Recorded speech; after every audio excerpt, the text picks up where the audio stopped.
there's one piece of essential kit that you need to have,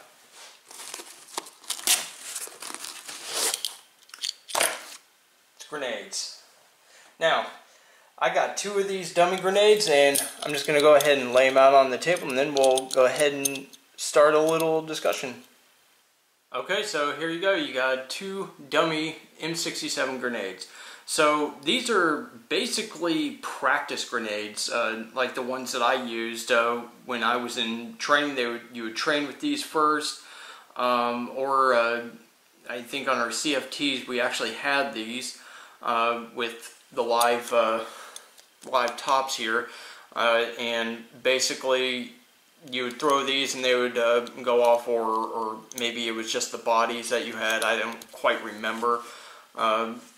But anyways, these are basically what you would use for practice, and then obviously when you get overseas or wherever, if you're doing live, grenades or whatever, then you get the actual grenades. These aren't even really too close to actual grenades. They're, they've got a textured body to them, and they're not all smooth like the real grenades. They don't have the safety clips on them, the little snag clips that keep it on, because if you see this indent right here, you got a little safety clip that goes into this indent and it hooks on here. Now, as far as like the pin is concerned, the pin's pretty close. It's basically just like a keychain pin, but a little heavier duty, and you basically got these 2 wings that come out. I bent them back in position because basically they're winged out like this from what I remembered, and they were winged together because basically what they do is they take the spent ones, the spent spoons and the spent tops, and they basically just put the pins back in them. There's no springs or anything in them.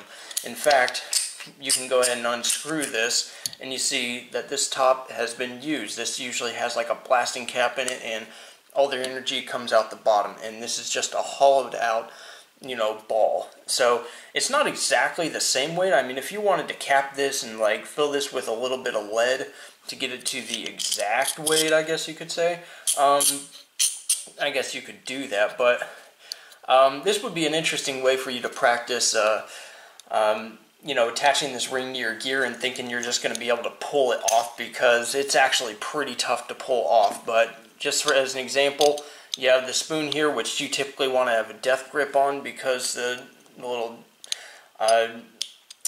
pressure plate under here is actually pretty sensitive. So as soon as it goes off a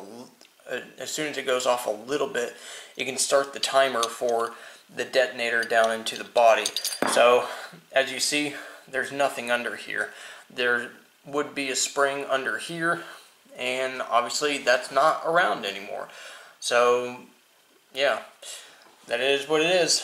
But I mean, they're about $10 each, and it's a kind of a pain in the ass to get these things back together, because you got to line up this pin, get it like nice and straight like this, and then find it and just get it just right. And I got so lucky on that it was able to cooperate on that one. But the more you use it, the easier it gets. But there's no way that you're going to be pulling these things out with your teeth like John Wayne. But there's different models that you can get. You can get lemon grenades, pineapple grenades. Lemon grenades are like from Vietnam. Pineapple grenades are obviously like World War II, but they're all just like this. As far as like a blue spoon and a plain metal body, and it does have some crap on it. At least mine did when I first got it, and I think it's just because the body was thrown into a practice pit. And of course it had shit all over it from the spent explosive, so it had like little pieces of lead or whatever, and so maybe you want to wash it off or whatever. That's up to you.